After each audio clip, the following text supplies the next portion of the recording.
Hello friends, ఈరోజు నేను చెప్పబోయే కథ ఒక పాడుబడిన ఇంట్లో జరిగిన అత్యంత భయంకరమైన సంఘటన. ఈ ఎక్స్ప్లైనర్ను చివరి వరకు చూడండి, ఎందుకంటే చివర్లో జరిగే మలుపు ఎవ్వరూ ఊహించలేరు. రాజు, కిరణ్, అజయ్ ముగ్గురూ మంచి స్నేహితులు. వాళ్లకి థ్రిల్లింగ్ విషయాలంటే చాలా ఇష్టం. ఆ ఇష్టమే వాళ్లను ఆ ఊరి చివర ఉన్న ఒక చీకటి రహస్యం వైపు అడుగులు వేసేలా చేసింది. ఒకరోజు వాళ్లు గ్రామం బయట ఉన్న ఆ పాత ఇంటి గురించి విన్నారు. ఆ ఇల్లు 20 సంవత్సరాలుగా ఖాళీగా వదిలేసి ఉందని, అక్కడ రాత్రిళ్లో భయంకరమైన అరుపులు వినిపిస్తాయని, లోపలికి వెళ్లిన వాళ్లు ఎవరూ తిరిగి రాలేదని గ్రామస్తులు చెప్తుండేవారు. కాని రాజు అవన్నీ కేవలం పుకార్లే అని నవ్వేశాడు. అదే రాత్రి ముగ్గురు టార్చ్ లైట్లు తీసుకుని ఆ ఇంటి దగ్గరికి వెళ్లారు. ఆ ఇల్లు చాలా పెద్దగా ఉంది. గోడలు పగిలిపోయాయి, కిటికీలు ఊగుతున్నాయి, గాలి వీస్తే ఒక వింత శబ్దం వస్తోంది. సరే, అసలు వాళ్ళు లోపలికి వెళ్ళాక ఏం జరిగిందో ఒక్కసారి ఊహించుకుందాం. వాళ్లు లోపల అడుగు పెట్టగానే వెనక ఉన్న పెద్ద తలుపు ఒక్కసారిగా అత్యంత గట్టిగా మూసుకుంది. కిరణ్ భయంతో వెనక్కి చూసి రాజునడిగాడు, ఎవరు మూశారు అని. రాజు పైకి ధైర్యంగా గాలికి మూసుకుని ఉంటుంది అన్నాడు. కాని అతని గొంతులో కూడా మొదటిసారిగా భయం పలకడం మొదలైంది. వాళ్లు నెమ్మదిగా లోపలికి నడిచారు. ఎటు చూసినా దట్టమైన దుమ్ము, చీకటి, పగిలిన ఫర్నిచర్ మాత్రమే కనిపించాయి. అప్పుడు అజయ్ తన టార్చ్ లైట్ వెలుతురునో గోడపై వేయగా ఎర్ర రంగులో, అచ్చం రక్తంలాంటి రంగులో ఒక మాట స్పష్టంగా రాసి ఉంది, వెళ్ళిపోండి. అంతే, ముగ్గురు ఒక్కసారిగా షాకయ్యారు. ఆ హెచ్చరిక చూశాక ఎవరికైనా వణుకు పుడుతుంది కదా.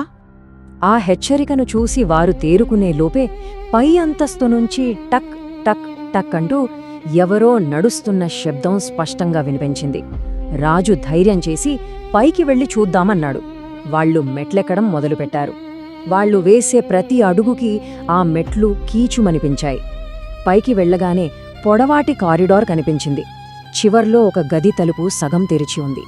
అక్కడినుంచి ఒక మహిళ ఏడుపు స్పష్టంగా వినిపిస్తోంది. ఇక్కడ అసలు ట్విస్ట్ ఏంటంటే, కిరణ్ భయంతో మనం వెళ్ళిపోదామని బ్రతిమిలాడాడు. కాని రాజు ముందుకు నడిచి తలుపు నెమ్మదిగా తెరిచాడు. లోపల ఏమీ లేదు. ఒక పాత కుర్చీ, పగిలిన అద్దం తప్ప ఇంకెవ్వరూ లేరు. కాని ఏడుపు మాత్రం వినిపిస్తూనే ఉంది. అజయ్ నెమ్మదిగా అద్దం దగ్గరకు వెళ్లి చూశాడు. అద్దంలో వాళ్లు ముగ్గురు కనిపించారు. కాని వాళ్ల వెనకాల అద్దంలో ఇంకొక అమ్మాయి నిలబడి ఉంది. తెల్లటి చీర, పొడవాటి జుట్టు, రక్తంతో నిండిన కళ్ళు. అజయ్ భయంతో అరవడంతో ముగ్గురు వెనక్కి తిరిగి చూశారు. కాని అక్కడ ఎవ్వరూ లేరు. ప్రాణాలతో బయటపడాలంటే పరుగెత్తక తప్పదని వారికి అర్థమైంది. వాళ్లు పరుగెత్తడం మొదలుపెట్టారు. మెట్లు దిగుతుండగా కిరణ్ ఒక్కసారిగా కింద పడ్డాడు. రాజు, అజయ్ వెనక్కి చూశారు. కిరణ్ కాళ్లను ఏదో అదృష్టశక్తి గట్టిగా పట్టుకుని లాగుతోంది. కాని అక్కడివరూ కనిపించలేదు. కిరణ్, నన్ను కాపాడు అని అరిచాడు. రాజు అతన్ని పట్టుకోడానికి వెళ్లగానే ఆ కటిక చీకట్లోంచి ఒక చేయొచ్చి రాజు ముఖంపై అత్యంత క్రూరంగా గీసింది. వెంటనే రక్తం కారింది. అజయ్ ప్రాణభయంతో తలుపు దగ్గరకు పరుగెత్తి తెరవడానికి ప్రయత్నించాడు. కాని తలుపు బయటనుంచి ఎవరో బిగిగా పట్టుకున్నట్టు లాక్ అయిపోయింది. తలుపు దగ్గర వారు కొట్టుమెట్టాడుతున్న ఆ క్షణంలో వెనకనుంచి మెల్లగా క్రమంగా అడుగుల శబ్దం వినిపించింది. టక్ టక్ టక్. పరుగు వాపి అజయ్ వణుకుతూ వెనక్కి తిరిగి చూశాడు. ఆ తెల్లచీర అమ్మాయి ఇప్పుడు మెట్లపై నిలబడి ఉంది.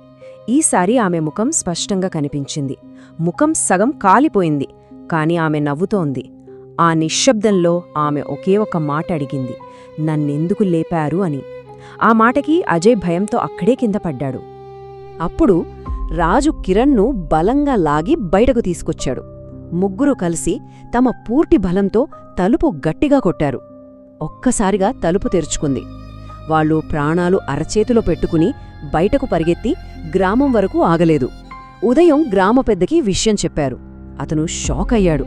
ఆ ఇంట్లో 20 ఏళ్ల క్రితం లక్ష్మి అనే అమ్మాయిని సజీవ దహనం చేశారని, అప్పటినుంచి ఆమె ఆత్మ అక్కడే తిరుగుతోందని చెప్పాడు.